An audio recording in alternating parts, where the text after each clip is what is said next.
Hello, Mr. Lacina. How are you, Jean Philbert?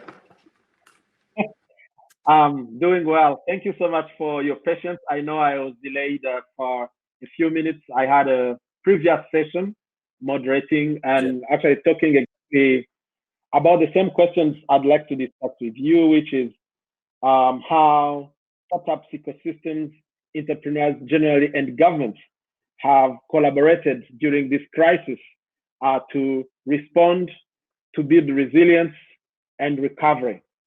So for those following us, I'd like to introduce you quickly before we get started on the first question. I'm pleased to introduce Mr. Lacina Kone, who's the Director General of Smart Africa since 2018. Prior to that, Mr. Kone was the advisor to the President of Cote d'Ivoire, but also advised the government of the Cote d'Ivoire on digital transformation and public reforms. Mr. Kone is a professional of ICT industry with over 25 years of experience in the telecommunications, satellite, and intelligent transport systems. Before that, Mr. Kone held several high-level technical and managerial positions with prestigious firms such as Booz Allen and Hamilton and Intelsat. And for those who don't know me, I had the pleasure to work for the same organization as Mr. Kone. I spent 1 year at Smart Africa just before Kone joined. And prior to that, I was Minister of ICT and Youth in the government of Rwanda. I know we have very few minutes, so I will cut short on the introduction and go straight to the question, the main question I have for Mr. Kone. So today, this morning, the Global Startup Report by Startup Genome was launched, and it warned of an impending extinction event for startups globally. 72% have reported revenue drops. 60% have to lay off employees or reduce salaries. 4 out of every 10 startups today are in the red zone. My question to you, Mr. Kone, what are governments doing in support of tech ecosystems, and where do you see opportunities for improvement? Thank you very much. Thank you very much. I'm actually flattered. It's been a great pleasure to see you again. Of course, I know you a long time, and we really appreciate it a lot, the work you did here when you were an advisor. And as they say sometimes, if I can see really far, it's because I'm standing on the shoulder of people like you who have done really a great job here, not only as an ICT minister, as also advisor for Smart Africa. As you know, Smart Africa with a bold vision. Coming back to your question, it's, I read the report, and of course, also I know that the Genome did some reports, IP for policy as well, IP for policy. Even in the Genome report, they interview like about 1,070 startup in 50 countries, and 22 of those 50 countries are in Africa, and out of those 22, 57% are really struggling. So really what the governments are doing. You see, that report is general. Whenever you start coming to be specific in Africa, in Smart Africa, we really see this opportunity, this COVID as an opportunity in the government standpoint, because it is time to reshuffle the card. If you remember, after every great recession, it is always a booming. And I will tell you why. If you look at the rate of government transformation, digital transformation around the world, Africa is still lagging behind, and we are talking about leapfrogging. What we actually witnessed during this period of time of COVID, it is a strong collaboration between the government and startup. Why? Because look at it. When we look at the startup ecosystem and the paradigm, we do have a B2B, business to business applications. We have a B2C, business to customer application. And we have a G2G, which is a government to government apps, which are a government interaction and transaction among each other. And we have finally a G2C, which is a government services to the client. So what the coronavirus is imposing on this environment, it is the social distancing. The social distancing naturally will call for online services.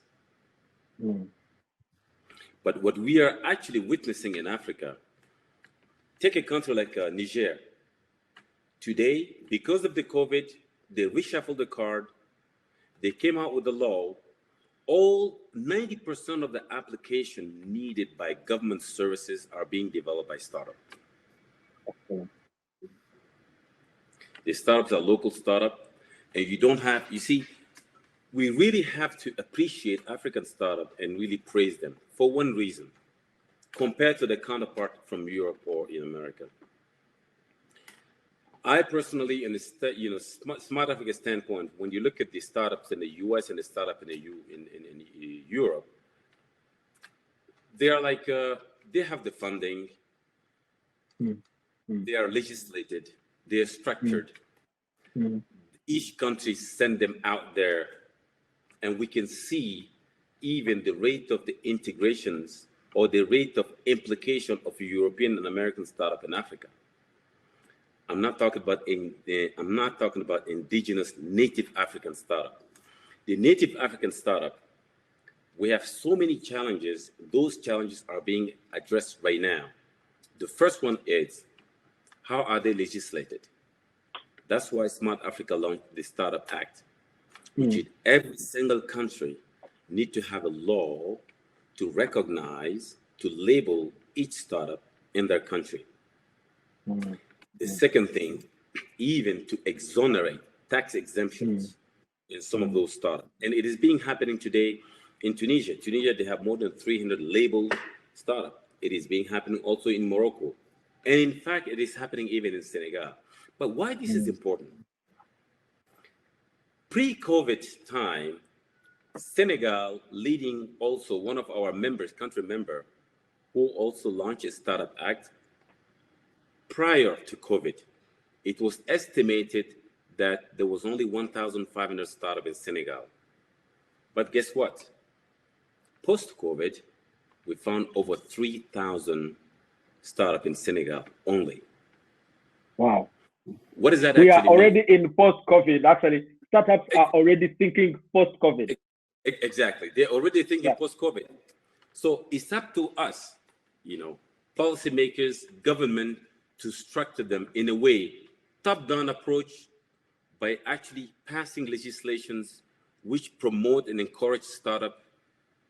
And the second thing, the bottom-up approach of what is happening already in the continent. And you can see IFA policy, what they're doing, basically aggregating the different hubs in different countries in a network.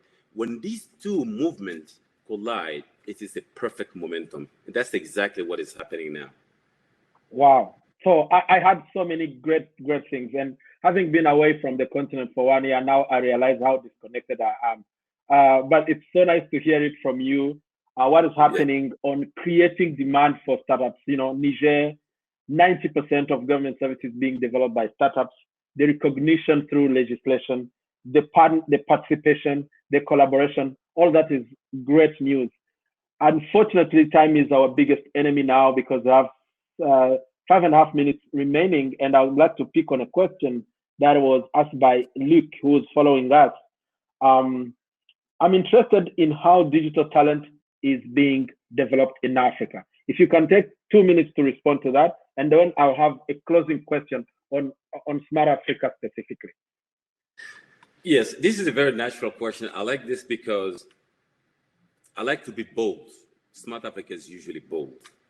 Yeah. The current education system has failed us with 800 million population in young people out of 1.2, 1.3. So what is happening in the world? What is happening in Africa right now? You're seeing when they talk about digital talent, do you know close to 75% of the job in 2030 has not been created yet? Then you're not going to tell me, like the faculties that we have at the university, faculty of history, faculty of psychology, is going to cut it. No, it's not going to cut it. That's why Smart Africa, we created capacity building as a flagship. As you know, Smart Africa together, the 30 countries, each country has a flagship project together form a piece of the puzzle for the digital transformation.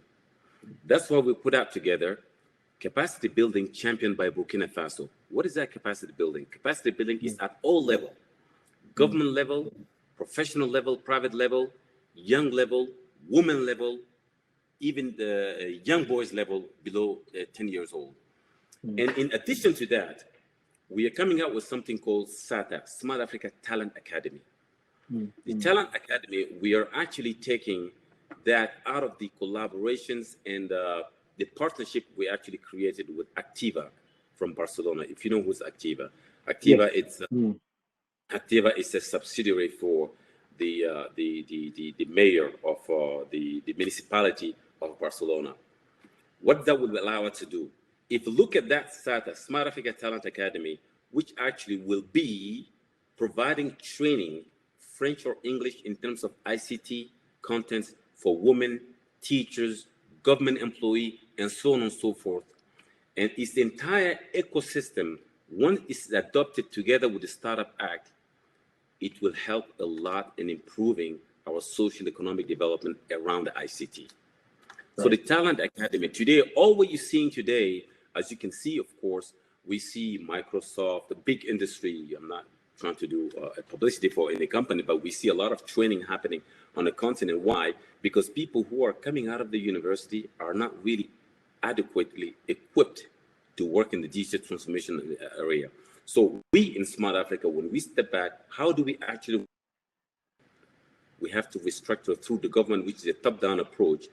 And you will see, and you certainly know this, that typically 10, 15 years ago, if you want to launch a training program, they were always talking about equivalency, how does that really correspond to our educational system? I think we are not at this stage anymore. We have to be able to train. We have to train our young people, because when we say Africa is going to leapfrog, Africa will never leapfrog if we don't train our 800 million population of young people less than 30 years old. Absolutely. Completely agree with you, Mr. Lacina. I'll go with a closing question. Smart Africa is a place where dreams become plans. You know, dreams become visions, vision become plans, plans become projects, project translates into investment, and investment translates into socio-economic transformation. Give us one hope, one dream of what the post-COVID world is going to be, something that we've seen accelerated during this time, and that should sustain as we go back to the new normal. We shouldn't go back where we were before, but where do you see us going? Thank you for these questions. Pre-COVID, post-COVID, this is a new world. It's a new way of life. Nothing will be the same again. The only thing that will remain constant is the world change itself. Otherwise, everything will change except the world change itself. And we've been preaching this a long time ago, because we're saying putting an ICT at the center of the social economic development. And we can see the evidence. Look at countries like Estonia. The government continued working, even during the COVID and post-COVID. The government of Dubai continued working. And Rwanda, is a perfect example that you were part of the pillar who actually put this together. During the COVID time, I could still renew my residency. I could still have access to government services. So the post-COVID, nothing will be the change again, because there is an awareness at the government level that the digital services, it should be classified as an essential services rather than optional.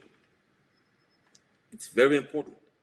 It has to be an essential services rather than optional. So my takeaway really, nothing will be the same again. The only thing that will remain constant is the world change itself.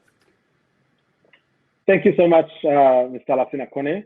It was a pleasure to reconnect, and thank you for sharing your insights and the great work that Smart Africa is doing.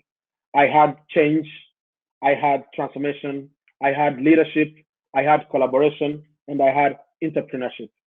Thank you so much, and thank you to our audience who have followed us.